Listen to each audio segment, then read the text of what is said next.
따라서 마음에 무엇이 담겨 있습니까? 조선 초 무학대사라고 하는 유명한 스님이 계셨지요. 조선 개국 때 태조의 스승을 지낸 이 한양을 도읍으로 옮기는 데 결정적인 역할을 한 분이지요. 하루는 태조 이성계가 무학대사와 차를 마시다가 무학대사의 얼굴을 빤히 보더니 웃으면서 마치 스님의 얼굴이 돼지처럼 보이네요. 그렇게 얘기를 했어요. 아마 들창고였는지 이렇게 나이가 들어 운동을 못하니까 이 살이 이렇게 쪘던 것 같아요. 그러니까 무학대사가 이성계의 얼굴을 멀끄러미 보더니 제가 보기에는 상감의 얼굴이 마치 부처님처럼 보이십니다. 그랬어요. 그러니까 이성계가 아니 스님 내가 스님을 돼지라고 놀리면 스님도 뭐라고 나를 흉을 봐야 얘기가 되지 나를 부처라고 하시니 재미가 없네요. 그랬더니 무학대사가 개 눈에는 똥만 보이고 돼지 눈에는 돼지만 보이고 부처님 눈에는 부처가 뵈는 법이지요. 그래서 태조 이성계가 한 방을 먹었다 하는 유명한 이야기가 있죠. 우리 마음에 무엇을 담고 있습니까? 사람이 마음에 담고 있는 것이 그대로 있는 게 아니고요. 점점 자라나죠. 그래서 향기로운 꽃과 열매가 되기도 하고 아주 악취가 나는 그러한 열매를 맺기도 합니다. 바로 우리의 지금의 모습은 내 마음에 담겨 있는 것이 밖으로 표출되고 있는 것이라고 생각해 봐야 되겠죠. 그래서 생선 싼 종이에는 비린내 나고 향을 싼 종이에는 향내 난다는 말이 나오는 거죠. 일제시대에 최권능이라고 하는 목사님이 평양거리에서 날마다 노방전도를 하셨습니다. 성경을 들고 예수 천당 불신 지옥 그러면서 전도를 하는데 순사가 말을 타고 순시하다가 대낮에 이 술 먹고 주정 부리는 것 같은 사람을 보고 빠가야로 조용히 하라고 그렇게 얘기를 하니까 이 최건능 목사님이 성경을 말에다 들이대면서 너도 예수 믿어라 그러는 바람에 막 말이 행 놀라가지고 순사가 떨어져 버리고 말았어요. 그게 화가 난 순사가 공무집행 방해죄로 붙잡아가지고 이제 경찰서에 수감하고 매질을 합니다. 근데 매를 한 대 맞을 때마다 예수 한 대 맞으면 천당 계속 예수 천당을 외치니까 너는 도대체 안에 뭐가 들어서 그 소리밖에 모르냐. 그러니까 내 안에 예수님이 가득 차서 나는 예수를 말하지 않을 수 없다. 그렇게 말씀하셨습니다. 여러분의 심령에 예수가 가득 차서 예수의 향기로 살 수 있게 되기를 축복합니다. 예수님께서 바리새인들을 야단치시면서 하신 유명한 말씀입니다. 시작. 독사의 자식들을 어떻게 이렇게 평범하게 읽으세요? 독사의 자식들아 이래야 되지요. 시작.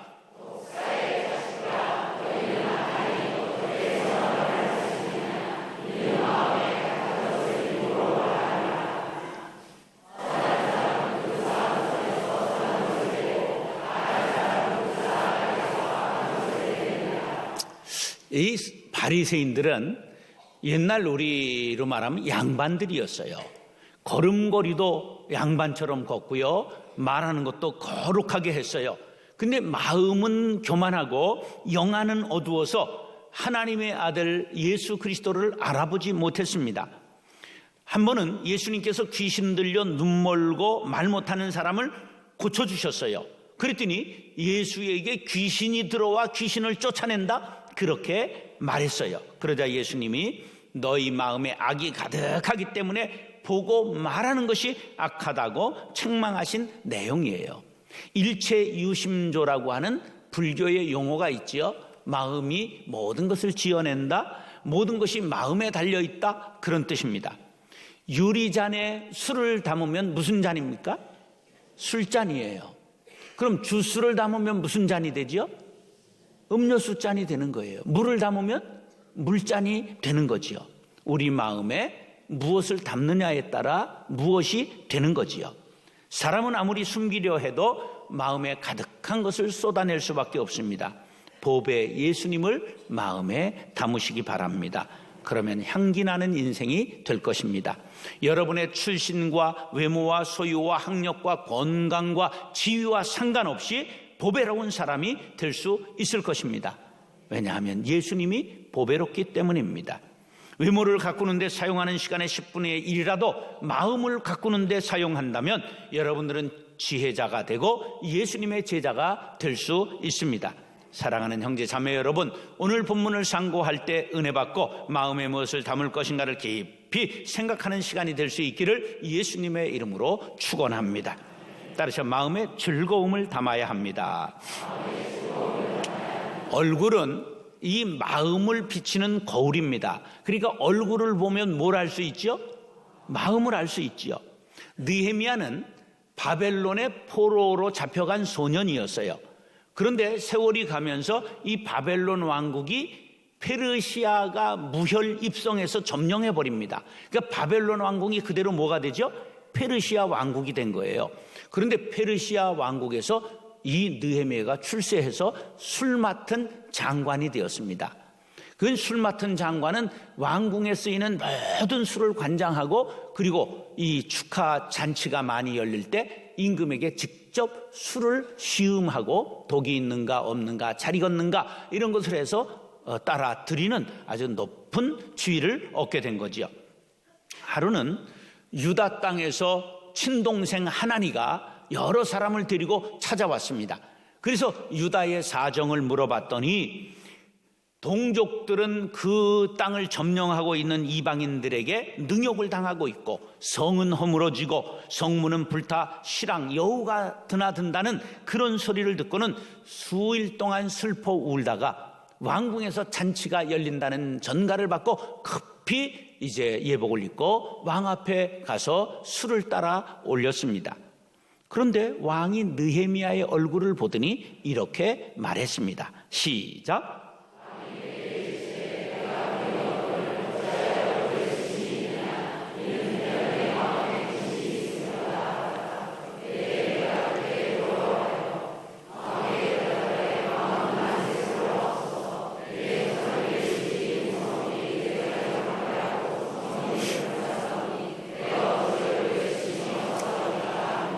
느헤미야의 말을 들은 왕이 느헤미야를 꽤 사랑했던 것 같아요.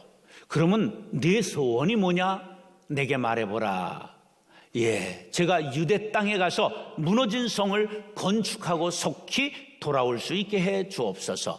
그러자 왕이 좋게 여겨서 그래, 속히 가서 성을 건축하고 빨리 내 곁으로 돌아오거라 허락해 주셨습니다.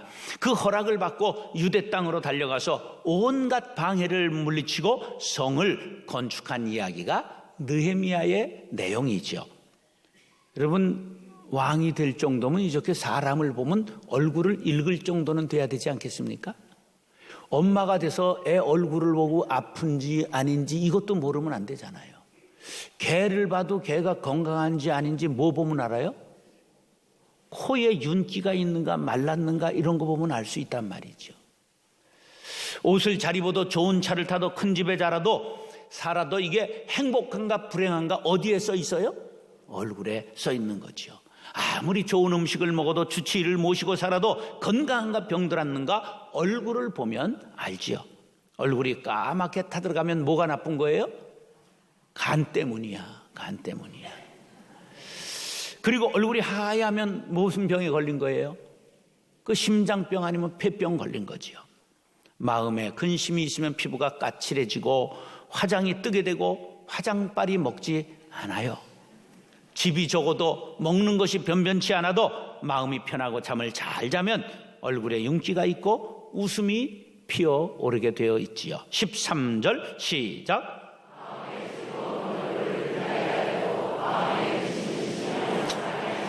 마음이 즐거우면 얼굴에 광채가 난다는 것이지요. 이 빛나게 한다는 말은 좋게 만들다, 유익을 끼친다, 선을 행하다, 기쁘게 하다, 야타부라고 하는 말이에요. 싱글벙글하면 야, 너 무슨 좋은 일 있냐? 콧노래를 부르면 야, 너 무슨 좋은 일 있냐? 친구들이 그렇게 말하지요. 기쁨은 다른 사람을 전염시킵니다. 얼굴에 홍조가 떠오르는 친구를 보면 야, 너 요새 연애하냐? 그렇게들 묻지 않습니까? 그에 비해 마음에 근심이 있으면 삶의 의욕이 떨어지죠. 입맛이 없죠. 심령까지 상하게 됩니다. 근심이 뭐예요? 마음이 놓이지 않고 속이 타거나 속을 태우는 거죠. 왜 근심합니까? 믿음이 없기 때문입니다. 어떻게 하면 믿음이 생길까요? 하나님 앞에 문제를 맡길 때 믿음이 생깁니다. 많은 사람들이 믿는다고 하면서도 하나님께 맡기지 못하는 문제가 있지요. 그래서 조사해 보니까 첫째로 자녀 문제를 맡기지 못하더라. 건강의 문제, 노후의 문제, 또 여러 가지가 있겠지만 많은 사람들이 과거의 상처를 붙들고 살아가는 사람이 많은 것을 알았습니다. 사람 마음대로 안 되는 게 자식 문제 아니겠습니까? 그런데 자식 문제를 근심하고 걱정한다고 해결될까요? 아닙니다. 맡기고 기도하시기 바랍니다. 부모님이 나 너를 위해 기도한다. 그럴 때 자녀의 마음에도 평안이 임한다는 사실을 기억하시기 바랍니다. 빌립보 4장 6절 시작.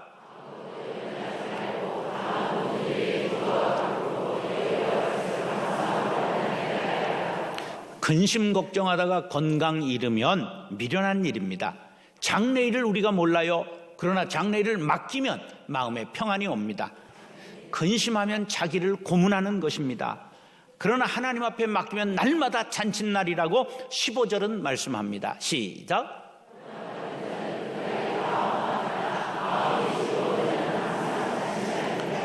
그러니까 행복은 이 환경의 문제가 아니라 우리의 태도의 문제라는 것을 알아야 됩니다.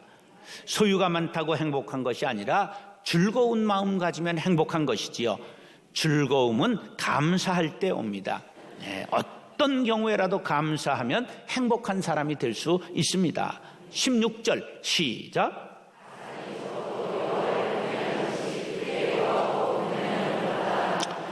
부자라고 행복한 건 아니에요. 오죽하면 만석군에게는 만 가지 걱정이 있다는 그러한 속담이 생겼을까요? 그러나 하나님을 경외하고 신뢰하는 자는 항상 즐거울 수 있습니다. 잠언 17장 22절 시작.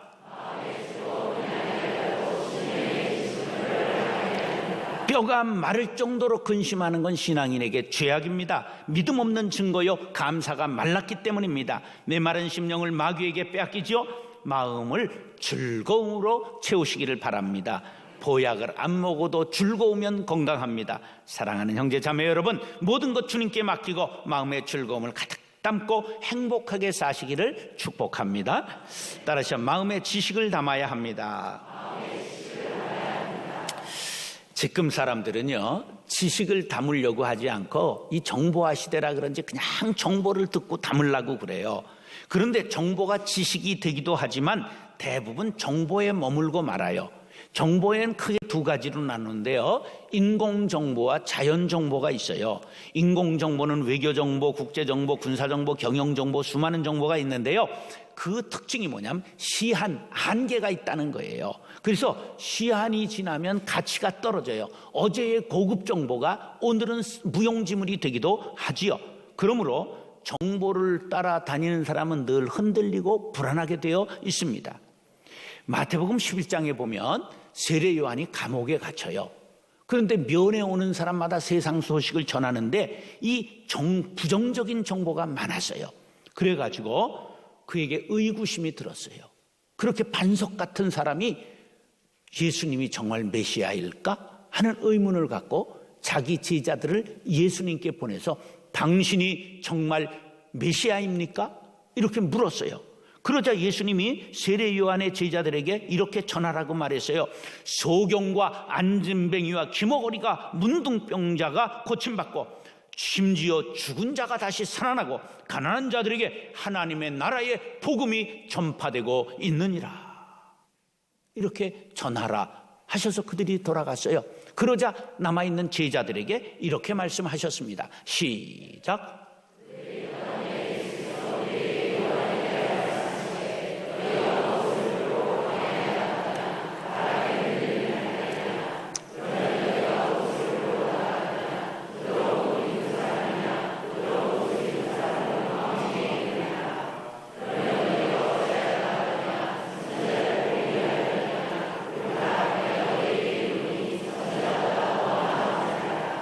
이 말씀은 전통적인 해석은 이렇습니다. 세례 요한은 갈대와 같이 흔들리는 사람이 아니다. 그는 선지자 중에 훌륭한 선지자라고 세례 요한을 추켜주는 말씀이다. 근데 저는 이것을 새로운 시각으로 봤어요. 세례 요한과 같은 위대한 선지자도 거짓 정보를 들으면 의문을 가지게 되고 흔들리게 된다. 너희들이 세상 소문과 정보를 가지고 판단하면 흔들리는 갈대와 같은 인생이 될 것이다. 정보에 목매지 말고 진리에 목매라. 내 살아있는 말씀에 귀를 기울여라. 그러한 말씀인 줄로 믿습니다. 14절 시작.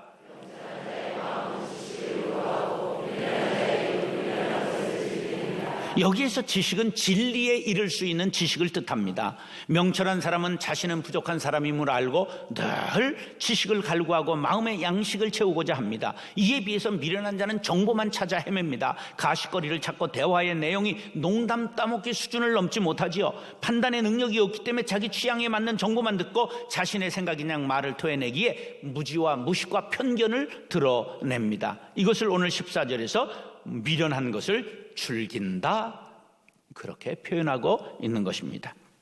현대인들은 책보다 인터넷을 즐겨요. 모바일에서 눈을 떼지 못하지요. 신문보다 TV를 보지요. 교양 프로그램보다는 예능 프로그램을 보고 연속극을 봅니다. 그런데 이런 건 아무리 봐도 진리가 없습니다. 연속극은 평범한 부부의 이야기를 담습니까? 여기에 새로운 여자가 나오는 것을 다룹니까? 예. 그런 게 우리에게 무슨 유익이 있겠습니까? 현대인들은 대부분 연예인의 사생활이 대화의 주제예요. 그리고 연속곡의 주인공들이 입는 옷을 입고요, 그들의 말한 대사가 유행어가 되지요. 그 옷을 사 입기도 하고 심지어 그들이 촬영한 곳에 찾아가서 거기에서 커피 마시고 차 거기서 또 이렇게 기념품 사오고 그렇게 하지요. 그것은 현실이 아니에요. 그건 가상의 세계예요. 그러니까 깊이가 없고 현실성이 떨어지는 거예요. 우리는 책을 읽고 시를 읽고 그리고 좋은 글이 나오면 메모하고 그리고 기록해놓고 읽고 외우면 마음의 양식이 되지요. 뿐만 아니라 성경 말씀을 읽고 듣고 암송하고 생활에 적용하면 지혜자가 될 뿐만 아니라 거룩하고 신령하고 영적인 사람이 될 수 있습니다. 할렐루야. 계시록 1장 3절 시작.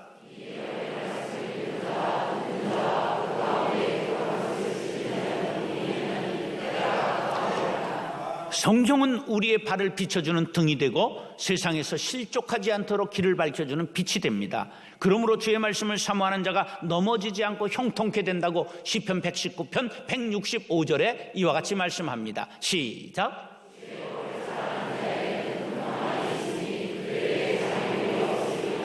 마음의 영적인 지식을 쌓으면 마음의 지혜가 생기고 판단력이 생기게 되고 지혜자가 됩니다. 잠언 2장 3, 4절 시작.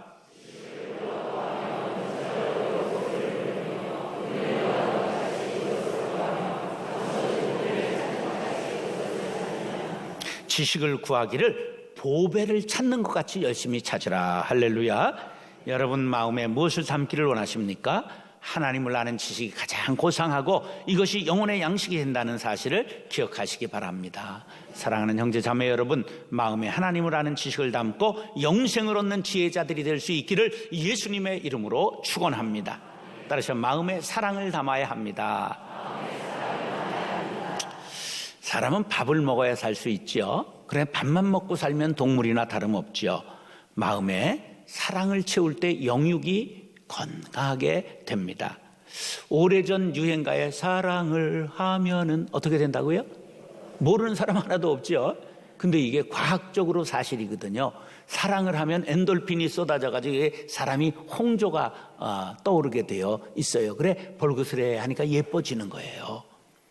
그런데 17절에 귀한 말씀이 있어요. 시작.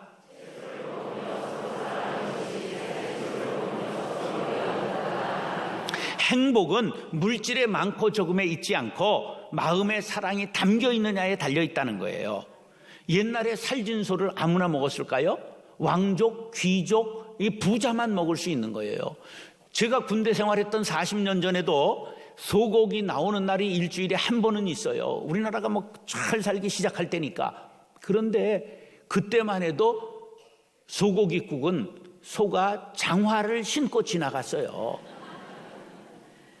왜냐하면 주임 상사도 한 건 가져가셔야 되고 중대장교 대대장도 한 건 가져가셔야 되고 그리고 이제 취사반에서 한 점 먼저 먹어야 되고 그게 남은 게 별로 적어가지고 기름만 동동 뜨기 때문에 그 시절에는 소기름 먹었어요, 안 먹었어요? 다 먹었어요. 귀한 줄 알고 먹었단 말이에요.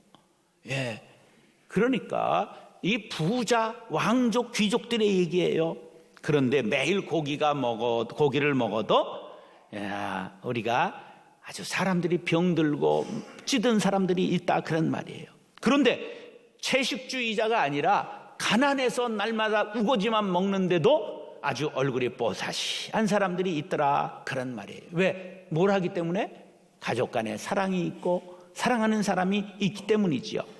그러니까 천국을 맛보고 누리는 것은 공산당이 외치는 것처럼 잘 먹고 잘 살아서가 아니라 사랑이 마음에 가득할 때 천국을 누리는 것입니다. 사랑을 담아야 할 마음에 미움을 담으면 비극이지요. 사랑해야 될 아내, 사랑해야 될 남편을 미워하고 있다면 회개해야 됩니다. 사랑을 담아야 할 마음에 돈을 담는다면 돈자루가 되지요. 돈이 향기롭습니까? 냄새가 납니까? 오래된 돈은 악취가 나지요. 제일 더러운 거지요. 그래도 한 자루 가져봤으면 좋겠죠. 근데 돈은 날개를 달고 날아간다는 걸 알아야 합니다. 먼저 하나님을 사랑하시기 바랍니다. 이웃을 사랑하시기 바랍니다. 가장 가까운 이웃은 가족이요 우리 성도들인 것을 기억하시기 바랍니다. 요한일서 4장 20절 21절 시작.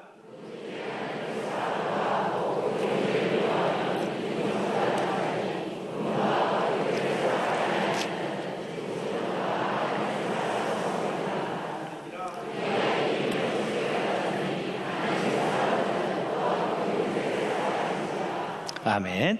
사랑 없는 봉사, 사랑 없는 자선, 사랑 없는 구제, 사랑 없는 전도, 사랑 없는 예배, 사랑 없는 찬양, 그 어떤 행위도 사랑이 없으면 아무 소용이 없습니다.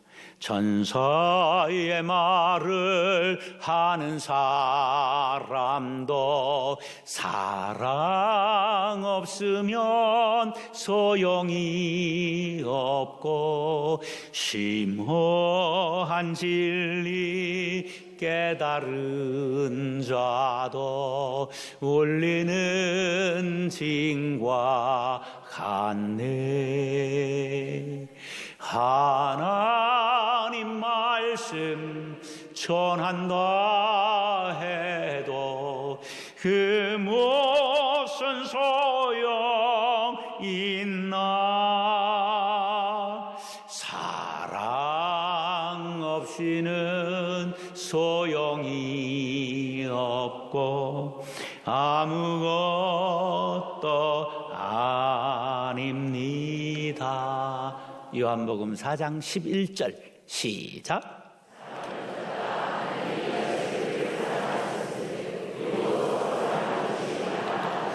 사랑하는 형제 자매 여러분, 마음의 사랑을 가득 담고 서로 사랑하는 하나님의 자녀들이 될 수 있기를 예수님의 이름으로 축원합니다.